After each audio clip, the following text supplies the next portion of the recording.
UP CM योगी का सपा पर बड़ा हमला, बोले सदन नहीं चलने दिया। सपा ने युवाओं, किसानों और गरीबों के मुद्दों पर चर्चा नहीं होने दी।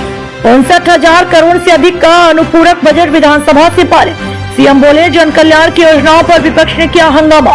आंगनबाड़ी, आशा, रसोइया और चौकीदारों के मानदेय बढ़ाने का प्रावधान। महिला, वृद्ध और दिव्यांग पेंशन बढ़ाने के लिए बजट में व्यवस्था। आउटसोर्सिंग कर्मियों को न्यूनतम मानदेय और सामाजिक सुरक्षा की तैयारी। शिक्षा मित्रों का मानदेय 18,000 तक बढ़ाने का दावा। अनुदेशकों का मानदेय 17,000 करने का किया जिक्र। शिक्षकों को 5 लाख तक की कैशलेस स्वास्थ्य सुविधा का दावा। महापुरुषों के सम्मान में 407 करोड़ के प्रावधान का उल्लेख। सीएम का आरोप, सपा ने जनहित के प्रस्ताव में डाला व्यवधान।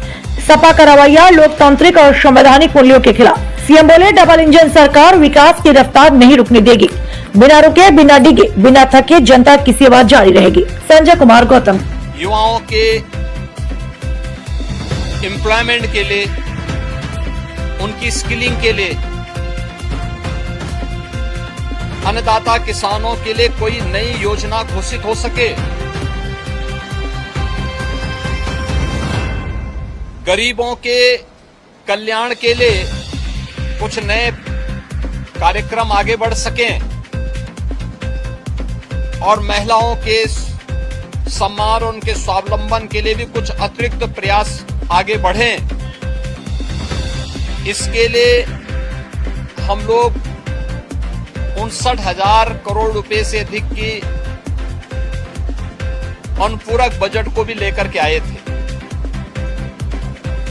जिनके लिए इन सभी मदों में धनराशि की व्यवस्था भी थी। नई योजनाओं को घोषित करने के लिए चर्चा विधानसभा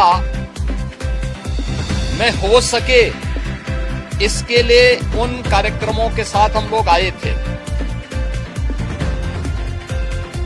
लेकिन समाजवादी पार्टी के नकारात्मक रवैये के कारण युवाओं के मुद्दे पर, अन्नदाता किसानों के मुद्दे पर, महिलाओं के स्वावलंबन के मुद्दे पर या गरीबों के लिए बनने वाली वेलफेयर की अन्य स्कीमों के मुद्दे पर सदन में समाजवादी पार्टी ने कोई चर्चा नहीं होने दी। इनका ये आचरण असंवैधानिक भी है, युवा विरोधी है, किसान विरोधी है, महिला विरोधी है और गरीब विरोधी भी है। 59,000 करोड़ रुपए से अधिक का अनुपूरक बजट इन नई मांगों के साथ साथ प्रदेश के इंफ्रास्ट्रक्चर की स्ट्रेंथनिंग के लिए, एक्सप्रेस वे के नेटवर्क को और बेहतर बनाने के लिए जो माननीय जनप्रतिनिधियों ने डिमांड की थी, उसके लिए भी धनराशि का प्रावधान किया है। हमने प्रदेश के अंदर उस तबके के लिए जो अब तक प्रदेश के विकास में मजबूती के साथ लगकर के काम कर रहा था, आंगनबाड़ी, आशा वर्कर, रसोइया, ग्राम चौकीदार,